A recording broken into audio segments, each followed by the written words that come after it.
Y después, ¿cómo pongo el otro? Ah, ya. Ya. Ok. Muchas gracias. Buenas noches, Gabriel, ¿cómo estás?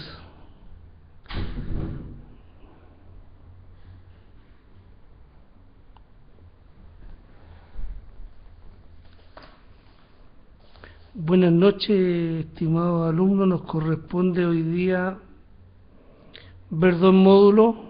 Gracias, Gabriel. ¿Tú estás bien? Qué bueno.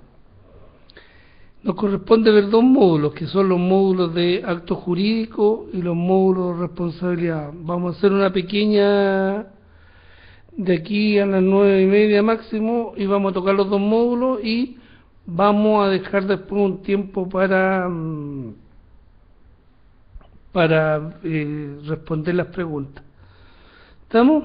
Es muy relevante que ustedes utilicen este medio que son las videoconferencias, porque después cuando yo entrego las tareas o hay que probarlas, me doy cuenta que muy poca gente lo usa y las preguntas que me hace ya fueron respondidas en la videoconferencia y yo en general no las vuelvo a repetir. Entonces todo lo que hay en relación con la tarea y todo lo demás tiene que estar atento y usar esta herramienta, y después ustedes comprenderán que es una buena oportunidad que se pierde para hacer las preguntas, las dudas y otras cosas. ¿Estamos? Bueno, entonces vamos a hacer un resumen de los temas. Esta proposición también supone que ustedes han visto las diapos, así que no hay cosas que yo no las voy a repetir todas las diapos, sino que voy a entrar derechamente en tema. Bueno, entrando derechamente en tema, ustedes saben que este es un máster en administración de contratos en la minería. Por tanto, lo que debemos saber es, primero que todo, qué es lo que es un contrato e ir desde una visión del todo a la parte, de una visión general a la visión particular.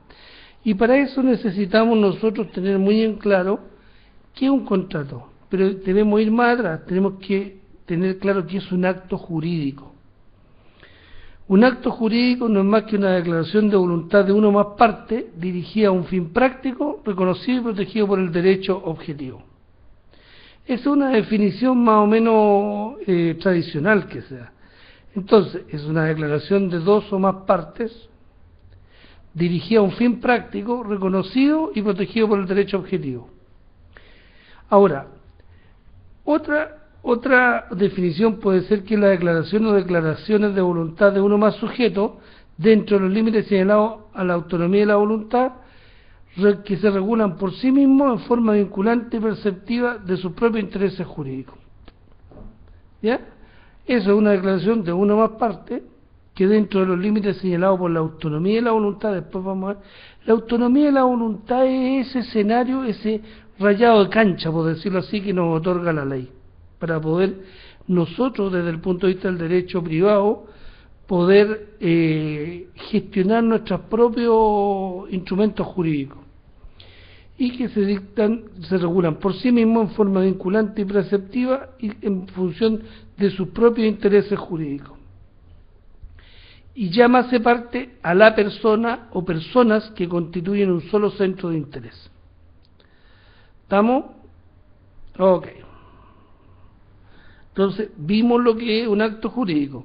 Por tanto, para que tenga un acto jurídico existencia, tiene que tener manifestación de la voluntad, causa, objeto y las solemnidades que exige la ley, para que tenga existencia. Para que tenga validez, voluntad no viciada, causa lícita y objeto lícito. ¿Ya?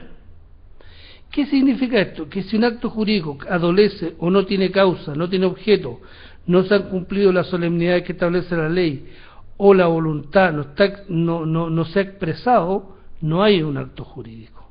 ¿Ya? Ahora, ¿qué ¿qué es el concepto de voluntad? Porque hablamos de la voluntad, ¿verdad? Es el libre querer interno de lograr un fin determinado por medio de la acción. Esa es la voluntad. El libre querer interno de lograr un fin determinado por medio de la acción. A ver, mi voluntad es llegar a la mesa que estoy, o sea, a la puerta que estoy al frente. Ese es mi deseo interno. ¿Qué es lo que hago? Tomo la acción. ¿Cuál? La acción de caminar. Camino y llego hasta allá. Ahora, la voluntad tiene que ser seria. ¿Qué significa? Que es expresada por persona que es capaz y con el propósito de crear vínculos jurídicos. Un niño no es capaz. Por lo tanto, un contrato que celebra un niño, una persona de 7 o 8 años, no es capaz. Por lo tanto, adolece de nulidad absoluta. ¿Ya? La regla general es que el silencio no produce efectos jurídicos. ¿Qué significa esto? Que para que yo me obligue necesito exteriorizarlo. Hay una excepción en la ley de ISAPRE que en el cual sí constituye derecho, o sea, sí crea vínculo jurídico el silencio, y también en el artículo 2125 del Código Civil, también es una excepción. Para llegar a acuerdo necesitamos formar el consentimiento. El consentimiento no se encuentra regulado en el Código Civil, se encuentra regulado en el Código de Comercio, entre los artículos 97 y 108. Y los vicios de la voluntad pueden ser error, fuerza o dolo. ¿Ya? ¿Cuál es el objeto de un acto jurídico? Este tema es relevante porque yo, entre otras cosas, en la tarea pregunto por estos temas. Hay un acto jurídico y pregunto cuál es el objeto, cuál es la causa, qué tipo de contrato es. Todo eso, atengan, remítanse a las definiciones y vamos a andar bien. Ahora, la definición del objeto de un acto jurídico dice que el objeto, la definición dice que el objeto es sobre lo cual recae la prestación de una obligación. Esto puede ser una cosa material o inmaterial o una conducta, es decir, un servicio, un hecho o una obtención. Ese es el objeto. Es aquello sobre lo cual recae la prestación de una obligación. ¿Ya? Puede ser una cosa material o inmaterial, una conducta, es decir, un servicio, un hecho o una obtención. Por ejemplo, cuando yo voy a Falabella y compro un televisor LED, ¿ya? Y compro un televisor LED, en la obligación para Falabella recae en entregarme el televisor, y la obligación mía recae en la obligación de pagar el precio. Son distintos, ¿se dan cuenta? ¿Ya? Ahora, la causa de los objetos, de los actos jurídicos, es el fin inmediato y directo que se propone alcanzar una persona al obligarse. La causa es que yo quiero comprar un televisor LED en este caso, ¿ya? Entonces, vimos la causa, Ahora, las solemnidades. En algunos contratos, dada la importancia que el código le ha asignado, exige ciertas solemnidades, como por ejemplo hasta hace no mucho tiempo, ustedes deben recordarse que cuando no había ley de divorcio existía la famosa nulidad de matrimonio. ¿Y qué se invocaba ahí? Se invocaba que el oficial civil que había casado a esta pareja no era el oficial civil del lugar en el cual vivía cualquiera de los dos cónyuges. Por tanto, la solemnidad de que fuese un oficial civil de la comuna de cualquiera de los dos cónyuges, esa es una solemnidad. ¿Ya? Es un requisito externo prescrito como la ley como indispensable para la existencia de un acto. Son las formas en que se deben realizarse ciertos actos o que se expresan el consentimiento para que se considere dado. Su omisión produce la inexistencia de nulidad absoluta del acto. Por ejemplo, yo no puedo comprar ni vender bienes inmuebles sino a través de escritura pública. No puedo. Una casa, un fondo, un predio rústico, no lo puedo vender sino es a través de escritura pública. Y para que haya traslado del dominio, además, tengo que inscribirle en el conservador de bienes raíces. Esas son las solemnidades, ¿ya? Ahora, por regla general, los actos jurídicos tienen un efecto relativo y un efecto absoluto. Pero por regla general es que solo afectan las partes a las partes. ¿Qué significa eso? Que afectan los actos jurídicos aquellos que concurrieron a la formación del consentimiento. Y eso tiene cierta lógica, porque si yo compro con Falabella, ¿por qué va a afectarme el vecino? Si el vecino no intervino en esta compra en Falabella. Ahora, hay terceros que no forman parte del consentimiento y que se clasifican en terceros absolutos y relativos. Los absolutos son aquellos en que nunca les va a afectar el acto jurídico, y los relativos eventualmente podría afectarles el acto jurídico. ¿Ya? Y hay excepciones al principio de la relatividad de los actos jurídicos. Las materias, por ejemplo, de familia, afectan y yo se las puedo oponer a cualquier persona. ¿Estamos? Ahora, hay principios también que son de orden territorial, donde se aplica la ley. Pero ¿qué necesito que les quede claro a ustedes? Que las partes son aquellos que concurren a la formación del consentimiento del acto jurídico. Por ejemplo, en un contrato, voy yo a Falabella, quiero comprar un televisor LED. ¿Cuáles son las partes? Por un lado Falabella, que está obligado a entregarme el televisor, y por otro lado yo, que estoy obligado a pagar el precio. Esas son partes. Los terceros son aquellos que hay que distinguir entre absolutos y relativos, aquellos a los cuales los absolutos nunca los va a afectar el acto jurídico y los relativos en algunos casos los puede afectar. Y hay excepciones al principio de relatividad de los actos jurídicos, como ya lo dijimos. ¿Ya? En principio, tal como dice aquí, los actos jurídicos solo producen efecto, esto es, derechos y obligaciones para las partes, y no aprovechan ni perjudican a las personas que no contribuyeron a generarlo. O sea, quienes sufren las obligaciones y reciben los derechos son las partes. Esa es la regla general, las partes. Por tanto, ¿qué son las partes? Son las personas que personalmente o representados concurren a la formación del acto. ¿Ya? Y respecto de ella dice que un acto produce todos sus efectos. ¿Estamos? Ahora, el concepto de terceros. En general se entiende por tercero toda persona que no ha participado ni ha sido válidamente representada en la generación del acto. Que no ha participado en la generación del acto ni ha sido válidamente representada. Y aquí están los absolutos y los relativos. Y aquí dentro de los absolutos están las personas extrañas en la formación del acto y que no están ni estarán jurídicamente relacionadas con las partes. Y los relativos son los que están o estarán en relaciones jurídicas con las partes, sea por su propia voluntad o por la ley. Mire, alguno de ustedes yo creo que tiene seguro automotriz, de esto que responden civilmente cuando uno choca y todo lo demás. Bueno, si yo soy chocado por otro vehículo en el cual el otro tiene la culpa, yo no tengo ningún problema si tengo seguro. Voy al seguro y el seguro me repara a mí pero probablemente este seguro que yo firmé nace ahí en el contrato, a mí me repone el auto y todo el daño. Pero hay una cláusula cuando usted forma un seguro que si alguien lo choca a usted está obligado a concurrir en la demanda que interpone el seguro contra el que le causó el accidente. No puede, por lo tanto, un tercero relativo, porque quien tiene la facultad de demandar en ese caso es la compañía de seguro. ¿Ya?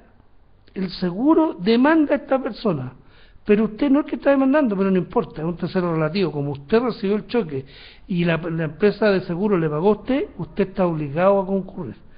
Es un tercero personalmente interesado. ¿Estamos? Ok. ¿Ya? Y la excepción al principio de relatividad dice que hay casos en que un acto jurídico alcanza cierto, como el caso del que paga de buena fe al que tiene el crédito, al acreedor aparente. Yo voy y pienso que el acreedor aparente, por ejemplo, el banco tanto, y le pago, en ese sentido es válido y puedo ejercer esa acción contra el acreedor. O los actos que hago también con un heredero aparente o la estipulación por otro. ¿Ya? excepciones, estas son excepciones, porque la regla general es que los actos jurídicos solo producen efecto para las partes. ¿Estamos? Ok.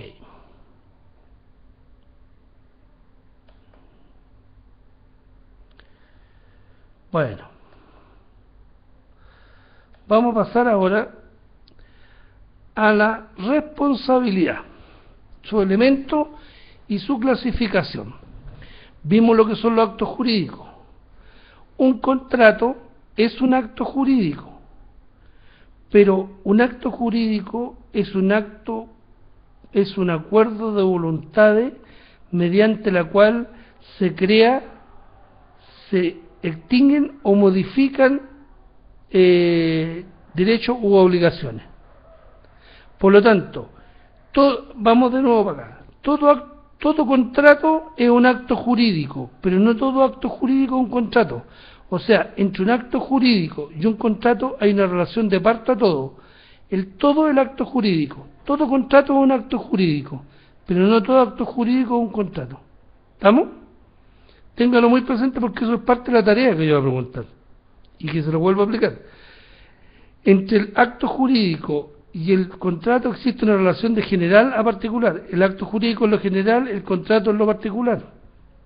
Hay una relación, el acto jurídico es todo, el contrato es una parte. Relación todo aparte. ¿Ya? El contrato solo tiene por objeto crear obligaciones. El acto jurídico tiene como objeto crear, modificar o extinguir obligaciones. Es mucho más amplio. ¿Sí? Ok.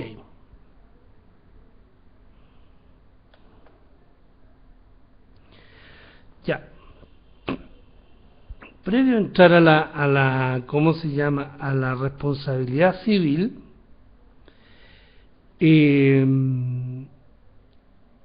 la responsabilidad, la regla general es que nosotros debemos cumplir, y en general cumplimos con los actos jurídicos que celebramos. Volvemos al mismo caso. Si yo voy y compro en Falabella, la regla general es que Falabella me entregue el televisor y yo pague el precio total por el televisor. Se ha perfeccionado el contrato. Por tanto, la responsabilidad es una situación de carácter excepcional. La regla general es que los actos se cumplen. Por tanto, cuando nosotros incumplimos un acto jurídico, caemos en una responsabilidad civil. Y la responsabilidad civil es la obligación que recae sobre una persona de reparar el daño que ha causado otro, sea en la naturaleza o bien por un equivalente monetario, habitualmente mediante un pago de indemnización de perjuicio. ¿Ya? Entonces, la responsabilidad civil es una situación jurídica en la cual la ley o nuestra propia voluntad nos ha colocado en una situación que debemos responder por los perjuicios causados a otros por un problema de incumplimiento. ¿Cómo la define Díez Picasso, un famoso profesor de civil y teórico del derecho español? La define como la sujeción de una persona que vulnera un deber de conducta impuesto en interés de otro sujeto a la obligación de reparar un daño producido. En materia civil, si no hay daño, no hay indemnización. Así de claro. No ocurre en materia penal. Pero en materia civil, no habiendo daño, no hay indemnización. Dice, aunque la persona que responde suele ser el causante del daño, es posible que se haga responsable una persona distinta al autor del daño, caso en el que se habla de responsabilidad por hechos ajenos, como ocurre, por ejemplo, cuando a los padres se les hace responsable por los daños causados por sus hijos, o al propietario del vehículo daños causados por el conductor con motivo de la circulación. Eso es cuando respondemos. La regla general es que toda persona responde por sus propios hechos, pero en algunas situaciones excepcionales respondemos por terceros, como ya digo en el ejemplo. Primero que todo, yo respondo por mis hijos menores de edad, porque están bajo mi cuidado y tutela. Por lo tanto, yo soy responsable de su conducta. Después de los 18 años yo respondo, porque son adultos y todo lo demás. Pero, cuando son menores respondo yo. Ahora, ¿qué más responde en qué caso? Un ejemplo típico.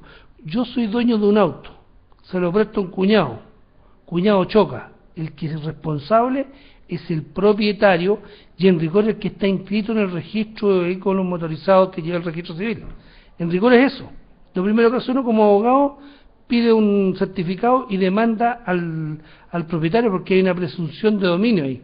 ¿Ya? Ahora, desde el punto de vista civil existen cuatro responsabilidades: precontractual, contractual, postcontractual. ¿Ya? Eso es desde el punto de vista de la responsabilidad contractual, precontractual y postcontractual. Antes, durante la negociación del contrato, en el manejo del contrato y con posterioridad al contrato. Pero también hay una división más grande, que es la responsabilidad contractual y la responsabilidad extracontractual. La responsabilidad contractual es cuando se ha transgredido un contrato. Ahí se genera responsabilidad contractual.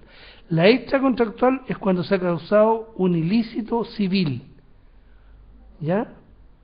¿Estamos? Me explico. Un incumplimiento que no es de contrato, sino que cuando ha habido, por ejemplo, una situación que se ha violado una norma jurídica. A ver, por ejemplo, en el caso de Juan Fernández, lo más probable es que el Estado tenga que indemnizar a los familiares de las víctimas que perecieron ahí, a los esposos, a los padres o a los hijos, dependiendo de quién tenga la legitimación. Porque ¿cuál es el problema ahí? Ha habido, en mi opinión, ha concurrido una responsabilidad en términos de que el Estado debe reparar el mal causado a esa familia por la vía de indemnización de perjuicio, toda vez que al parecer hay errores humanos en quienes transportaron estos oficiales y no estaban todas las medidas de mantención y todo eso. O sea, el Estado ha incurrido en una responsabilidad extracontractual.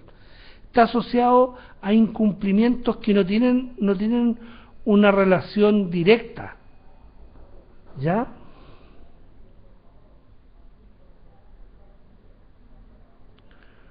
¿Estamos? Entonces, ya vimos ya.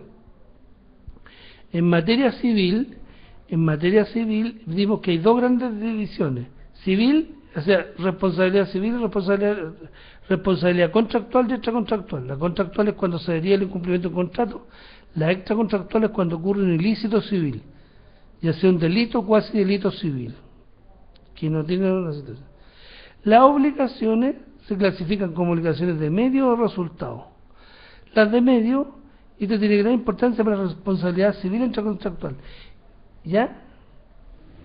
Por ejemplo, la obligación de resultado es cuando una norma o contrato obliga a una persona a hacer una cosa determinada, sea una acción o obtención. ¿Ya? Tal es el caso de un transportista que se obliga a llevar una cosa determinada, por ejemplo.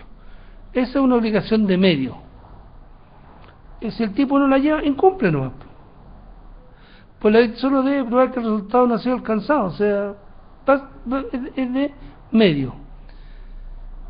¿Estamos? Cuando una norma o un contrato obliga a una persona a alguna cosa determinada, sea esta una acción o una omisión. Por ejemplo, el típico caso de un transportista no llegó en el tiempo y forma como debía llegar, hay un incumplimiento. Ahora, hay otras obligaciones que son de resultados. Y esa obligación de resultado,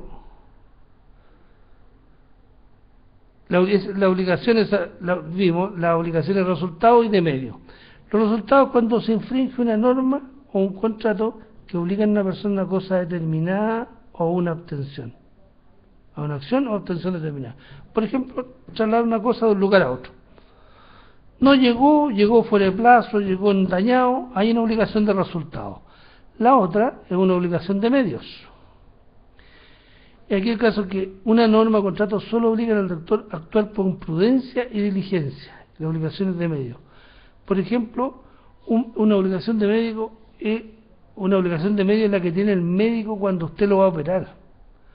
Lo que el médico tiene como obligación es aplicar todos los elementos de la lex artis de la medicina en ese momento. Pero él no tiene la obligación de sanarlo, porque él no es Dios, es médico nomás. ¿Se da cuenta? Por lo tanto, probar que él hizo lo que tenía que hacer y en el tiempo del lex artis es suficiente. Nada más. ¿Ya?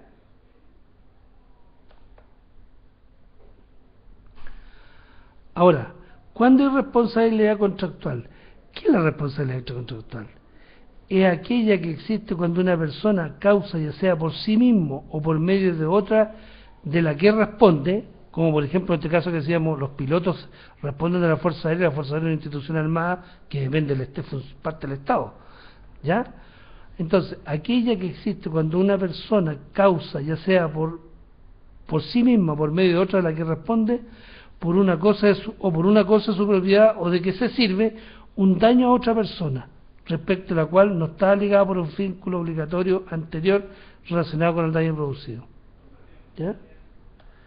Entonces, la responsabilidad extracontractual es cuando hemos causado, existe aquello que existe cuando una persona causa por sí misma, una persona que depende de él, por una cosa de su propiedad o de que se sirve, un daño a otra persona, respecto a la cual no está ligada por un vínculo obligatorio anterior relacionado al daño producido. O sea, no había previamente un vínculo, sino que el vínculo nace producto de esta situación, de este daño que causa. ¿Ya?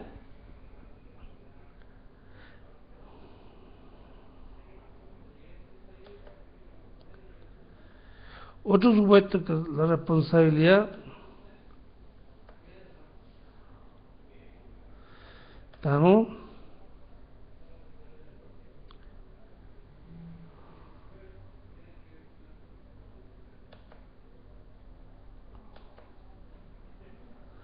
Requisitos para que haya responsabilidad extracontractual: tiene que haber daño, tiene que haber un nexo causal entre el daño y el hecho, y esos son básicamente los requisitos: son que exista un hecho, que haya un daño y que exista un nexo causal entre este hecho y el daño causado. ¿Ya? ¿Estamos?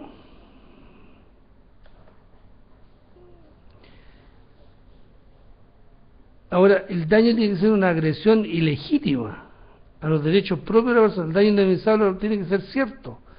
O sea, los daños tienen que probarse. La relación de causalidad entre el comportamiento causante del daño y el daño. ¿Estamos?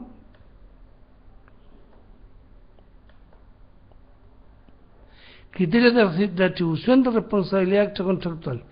El código dice exclusivamente basado en la culpa o negligencia de la gente. ¿Ya? O sea, originalmente había una teoría subjetiva que obligaba a probar que había un hecho que era un nexo que era causante de un determinado daño, y que la teoría antigua era que había que probar que había una situación dolosa y que se había querido causar ese daño, ya sea dolosamente o por negligencia. Ahora lo que se aplica es la teoría del riesgo. Quien crea un riesgo debe soportarlo. Por esa teoría es que todos los empresarios deben velar por la integridad y la salud física y psíquica, porque se benefician del trabajo de sus trabajadores. Y hay otra que es más estricta, de la responsabilidad objetiva. Da lo mismo que lo haya hecho, el Estado debe responder. ¿Estamos? Un cúmulo de responsabilidad. Esto se puede ver en los funcionarios públicos, básicamente. A ver, si un funcionario público comete la teoría del cúmulo de responsabilidad, si un funcionario público que tiene a cargo, por ejemplo, recursos financieros, si un funcionario público que tiene a cargo custodiar, permite o él mismo sustrae dinero del Estado, ahí hay tres tipos de responsabilidad. Una responsabilidad administrativa, que se le aplica mediante un sumario administrativo que está escrito en el código, en el estatuto administrativo. Hay responsabilidad civil, porque se le puede perseguir civilmente para que él devuelva todo el dinero, y además hay responsabilidad penal, porque ese delito está tipificado en el Código Penal como, podría ser como una apropiación indebida o como fraude al fisco, dependiendo del delito típico. ¿Ya? A eso se refiere a la responsabilidad, al cúmulo de responsabilidades, que pueden existir más de una responsabilidad, ya sea administrativa, penal o civil, o toda junta, en el caso de un funcionario público. ¿Ya? Por la responsabilidad del Estado, la responsabilidad que adquiere características peculiares cuando el Estado es el que causa el daño por la administración pública. Aunque por regla general la administración incurre en responsabilidad por un hecho anormal, irregular o ilícito, en ciertos países como España, bajo ciertas hipótesis, puede incurrir en responsabilidad también por su actor normal, sin necesidad de que haya dado lugar a irregularidades. Eso en España, porque en Chile todavía tiene que ser algo de irregular, un acto irregular, falta de servicio, por ejemplo. En tales casos se exige un grado de responsabilidad más severo que a los particulares y se llega a muchos casos a la responsabilidad objetiva, daños causados sin dolo ni culpa. ¿Ya? En casos excepcionales, el Estado puede ser responsable de perjuicios por la creación de normas jurídicas válidas, ¿ya? Cuando resultan perjudiciales para algunas personas en concreto, aunque busquen un bien para la generalidad de los destinatarios. Suele fundarse la responsabilidad sin culpa en la noción de ruptura de la igualdad ante las cargas públicas. Estado puede ser responsable de errores judiciales, accidentes causados por mal estado de las carreteras. ¿Se fija usted? El Estado, falta de servicio, por ejemplo, eso es típico. Ya.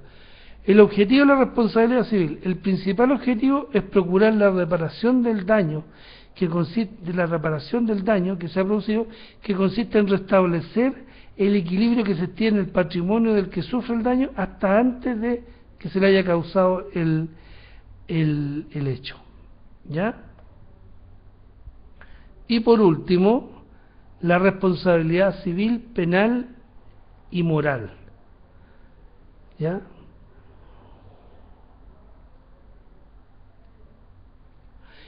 La diferencia básica entre la responsabilidad civil y penal es que el que sufre el daño en la responsabilidad civil es generalmente un individuo determinado, mientras que en materia penal quien sufre el daño es la sociedad como un todo. Por eso el Estado es el que tiene el poder de sancionar, perseguir las acciones penales y hacerlas ejercer. No un individuo particular en el Estado, si bien es cierto, la víctima de un delito es quien sufre directamente el daño, pero el daño lo sufre en la totalidad de la sociedad porque es una agresión contra la sociedad. Ahora, en materia moral, eso puede quedar en el foro interno, porque lo moral no es algo que sea vinculante, es muy importante para algunos individuos y para la gran parte, pero no genera vínculo, no se puede exigir. Yo no puedo exigirle a una persona un comportamiento ético, sí le puedo exigir un comportamiento desde el punto de vista penal y desde el punto de vista civil y administrativo.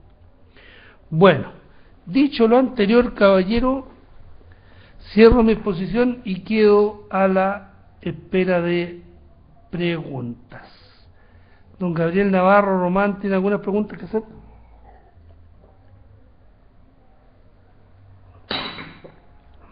¿O quieren que se les vuelva a explicar algún tema, no sé?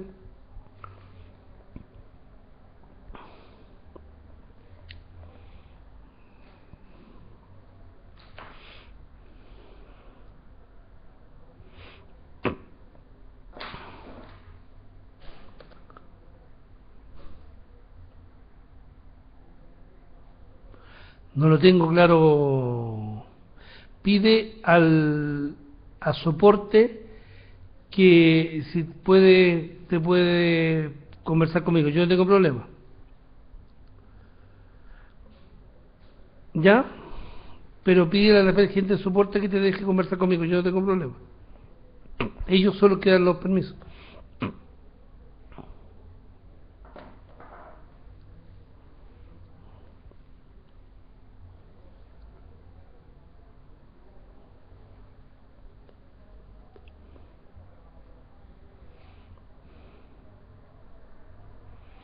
¿Alguna pregunta, muchachos? ¿Algún tema que quieran?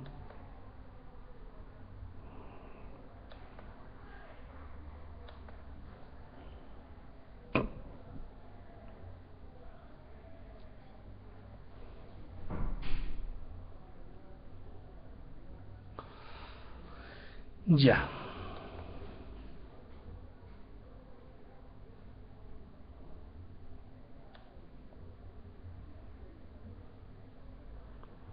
A ver.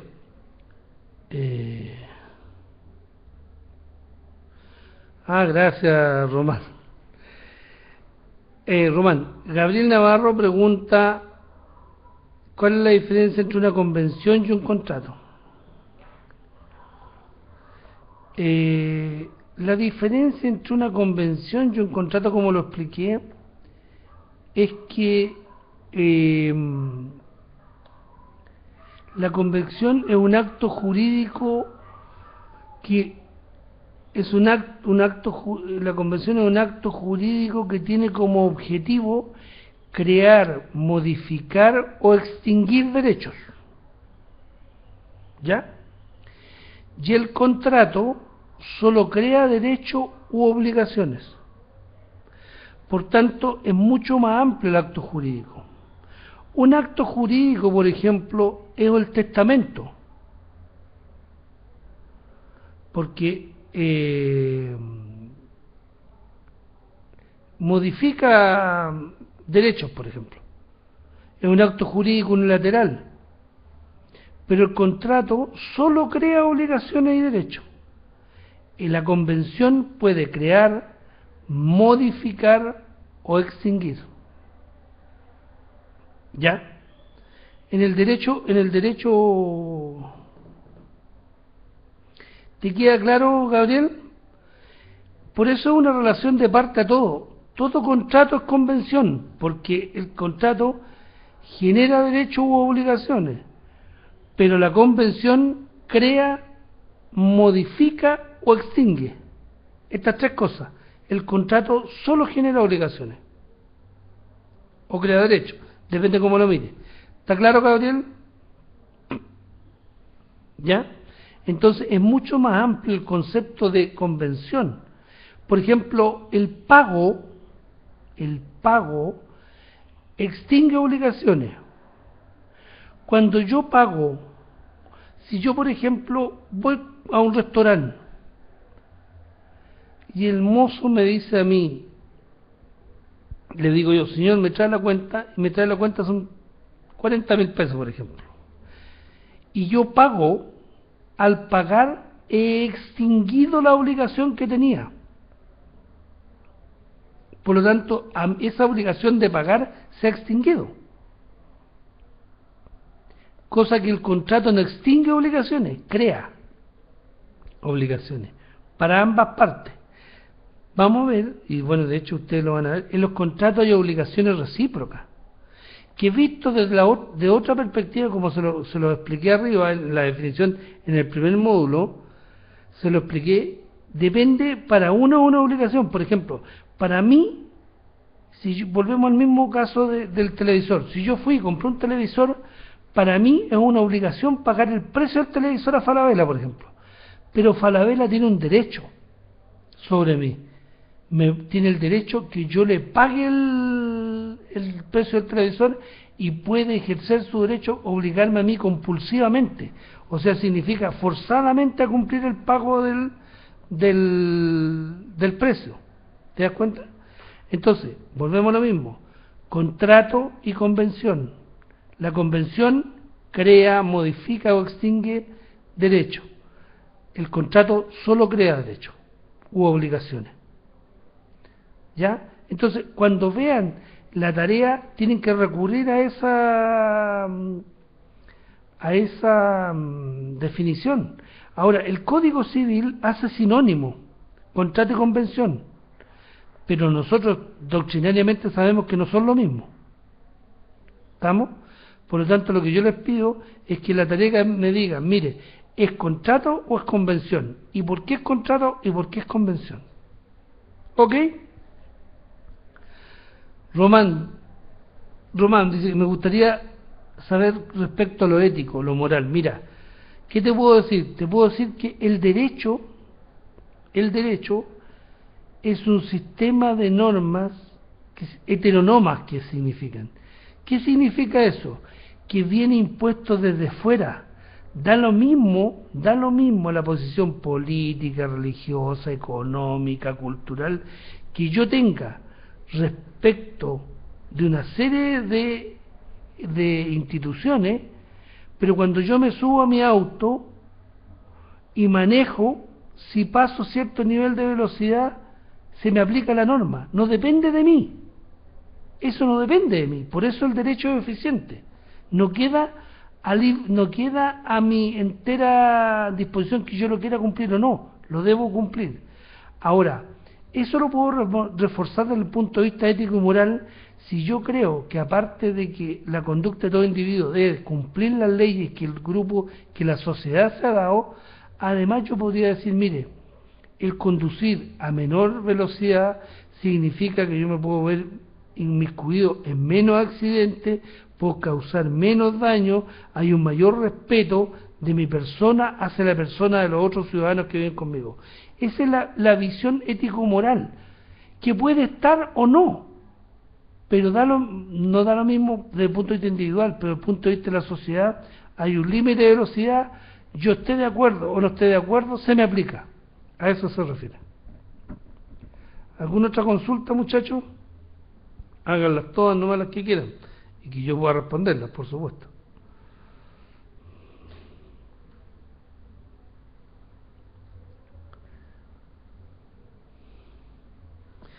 Sí, sin duda. Hay un artículo del Código Civil Romano que dice que se entiende que forman parte de los contratos y hay un principio que permea los contratos. Los contratos se deben cumplir de buena fe. Se deben interpretar de buena fe. Por lo tanto, y todo se debe entender que forma parte de ello todo aquello que por la naturaleza o la costumbre del lugar se entiende que les pertenece. O sea, el contrato es mucho más que la escrituración, es mucho más que lo que está escrito. Hay principios generales de derecho que rigen los contratos. Por ejemplo, el principio del cumplimiento de buena fe. ¿Y eso qué significa? Que yo debo estar a lo que está en el contrato, no empezar a hacer interpretaciones antojadizas o que están fuera de la naturaleza. No, el contrato se debe cumplir por ambas partes de buena fe, eso está estrictamente establecido y es un principio general del derecho. Los contratos se cumplen de buena fe, los contratos son ley para las partes, por ejemplo. Yo no puedo desahuciar unilateralmente un contrato, no puedo, porque es ley para las partes. ¿Se da cuenta? ¿Qué significa? Que tiene un efecto vinculante para ambos y yo no puedo desahuciarlo, lo que yo puedo es negociar un contrato. Y decir, mire, sabe que me ha salido mucho más oneroso de lo que yo pensaba, ¿qué le parece que lo hagamos de esta forma? Pero yo no puedo imponerle a la otra parte algo, en teoría, porque en Chile estamos muy en pañales respecto a muchos contratos que tenemos que suscribir que son casi de adhesión, como por ejemplo el de la ISAPRE.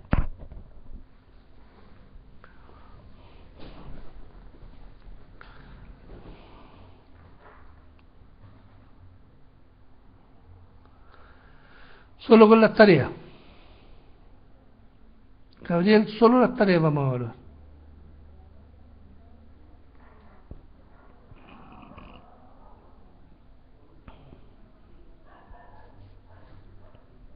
¿Alguna otra pregunta, muchachos?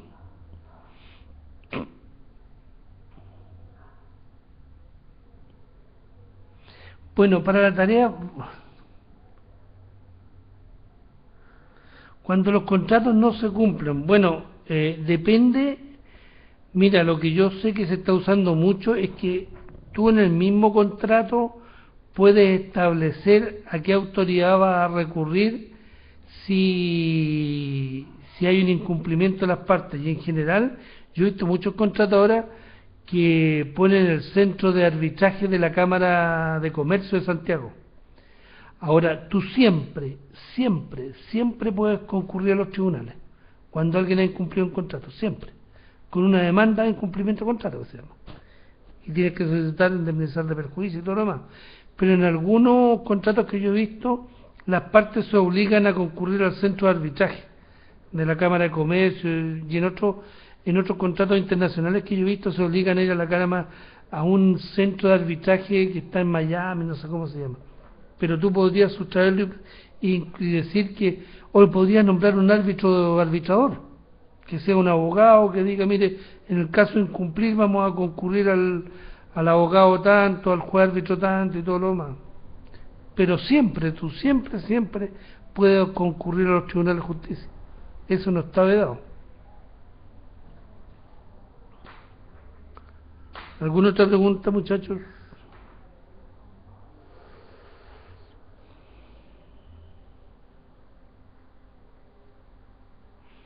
Gabriel.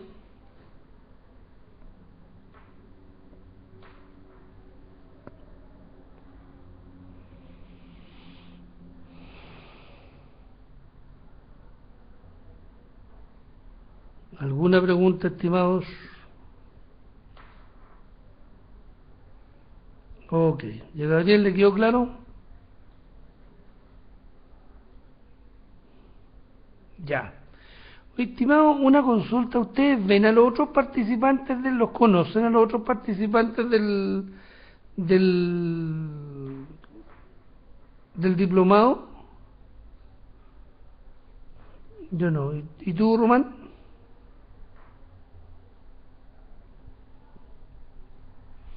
Que, ¿sabes lo que pasa? Que me llama la atención porque esta es una instancia para sacar las dudas, si no después yo no sé cómo van a solucionar sus dudas. Bueno, cada uno sabe a lo que se escribe. No sé si tienen alguna otra duda o consulta o, o explicación. Es probable que para la parte de la ley de subcontratación que vamos a ver, les acompañe un par de buenos estudios que hoy día uno que tiene la Comisión Chilena del Cobre y Román, algún libro, el Código Civil, el Código Civil chileno, o un libro contrato, o de actos jurídicos. Hay un libro que se llama El acto jurídico, parece, de un profesor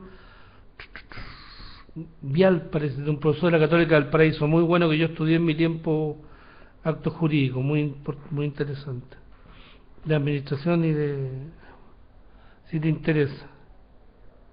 Ahora cualquier manual de derecho civil, que se llama Los Contratos, pero si también lo quieren mirar, mira el Código Civil, de ahí tiene una capítulo completo el libro de los actos jurídicos.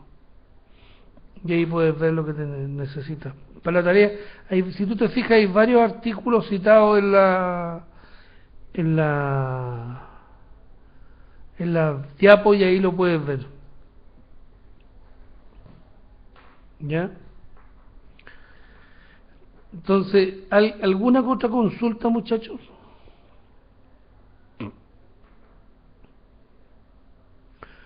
Mira, los terceros absolutos y los terceros relativos son aquellos que dicen relación, los absolutos son aquellos que no han concurrido a la formación del consentimiento que da lugar al acto jurídico y no tendrán ninguna relación durante su vida con ese acto jurídico.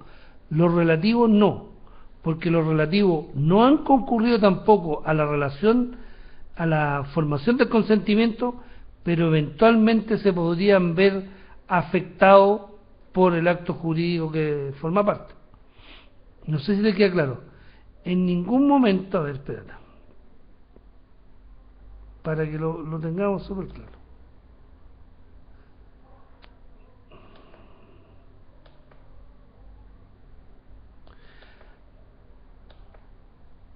Como dijimos, la regla general es que solo los actos jurídicos afectan a las partes que lo concurren a celebrar.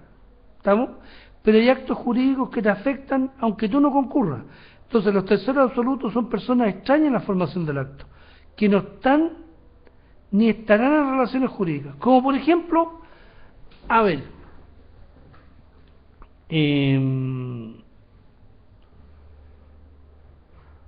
por ejemplo, en un contrato de matrimonio, usted se casó con su señora, yo soy su vecino, ¿a mí qué me va a afectar el contrato de matrimonio? Nada, nada, nada. O sea, para mí puede ser siempre un tercero absoluto respecto del contrato de matrimonio suyo con su señora, ¿ya? Pero respecto a ese mismo contrato, algunos terceros podrían sí estar o estarán en relaciones jurídicas, ya sea por voluntad propia o por la ley. Me explico.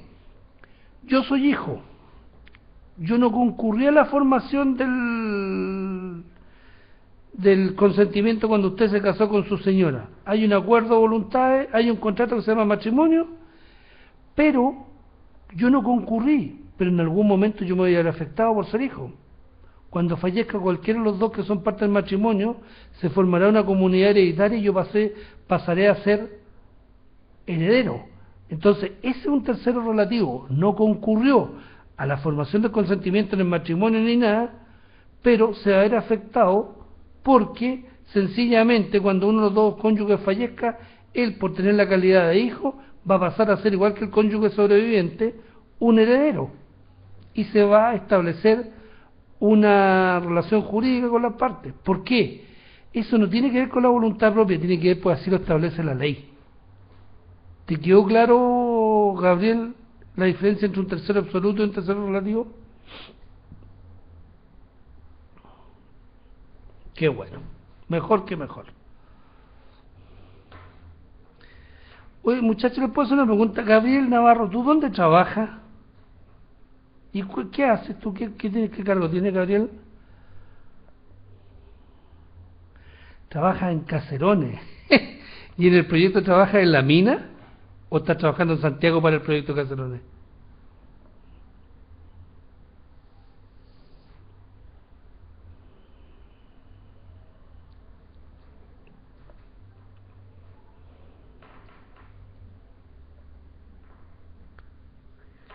Ay, ay, ay. Supe que había algunos problemillas. Ah, qué bueno que esté en tu casa, compañero. Me alegro. ¿Y tú, Román, dónde trabajas?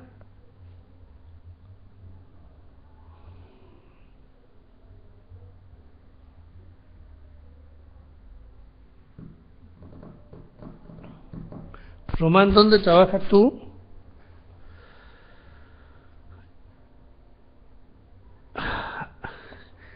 En Patagonia. En Calama. Ay, ay, ay. Mira. Oye, Gabriel, ¿y tú tienes cargo de administrador de qué tipo de contrato? ¿Qué contrato trabajas tú?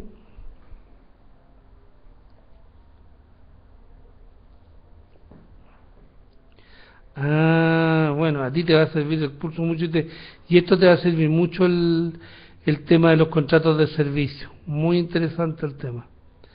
¿Y tú, Román, en qué trabajas ahí en el MS Patagonia? ¿Qué lo quieres? Ella, ingeniero administrador, ¿qué te dedicas ahí? Un contrato movimiento de tierra. Ah, mira, simpático. Bueno, qué bueno. Bueno, háganme algunas preguntas cuando ustedes quieran, que estemos viendo, para poderlas aplicar y que las apliquen en su trabajo. O sea, muy interesante. O si quieren la dejan para la clase presencial que vamos a hacer, llenen, busquen, pregunten, todo. Ahora estoy como jefe de proyecto, mira qué simpático.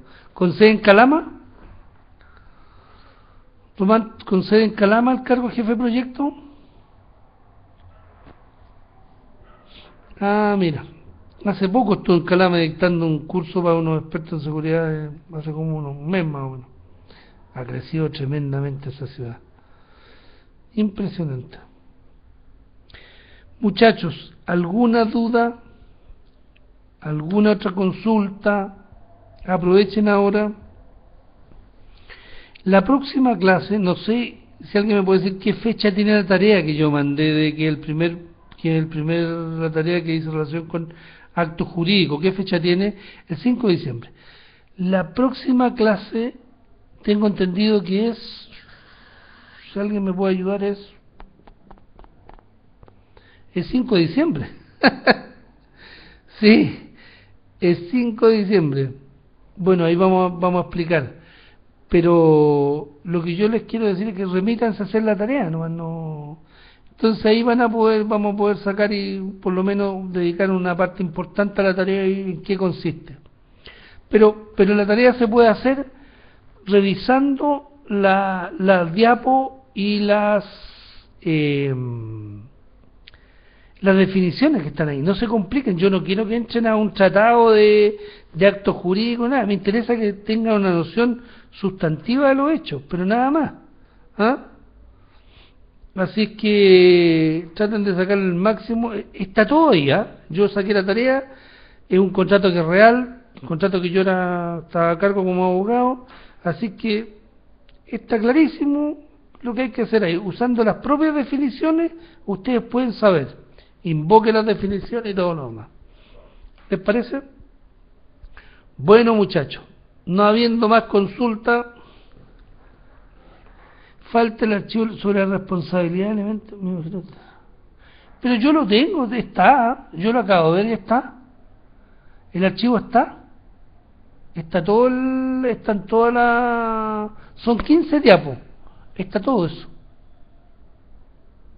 Voy a consultarlo, pero yo lo acabo de ver, lo bajé de ahí, lo estoy mirando de mis cursos que yo dicto y tiene que estar, tú lo tienes que tener. Son 15 diapos, que se te refiere a todo lo que es la responsabilidad tipo, responsabilidad, todo lo que vimos, cúmulo, responsabilidades, todo eso. ¿Ya? Ahora, si tienes cualquier problema para ver eso, habla con la coordinadora o con la gente de soporte. Pero yo lo acabo de ver. Y de ahí lo tengo, lo saqué y lo estoy mirando. Ya, muchachos, no cabe más que despedirme, darle las gracias por haberme acompañado. Espero que cuando hagamos la clase de presencial tengan muchas preguntas, las tratemos de resolver entre todos, me aporten su experiencia, que es invaluable para mí, no tiene valor la experiencia de ustedes, y traigan algunos problemas que podamos ver, interesante para no repetir la misma clase, no tiene mucho sentido. Le saquemos lustre a la clase. ¿Les parece? Bueno, un abrazo a todos y me despido y espero verlo en un próximo futuro no muy lejano. Buenas noches.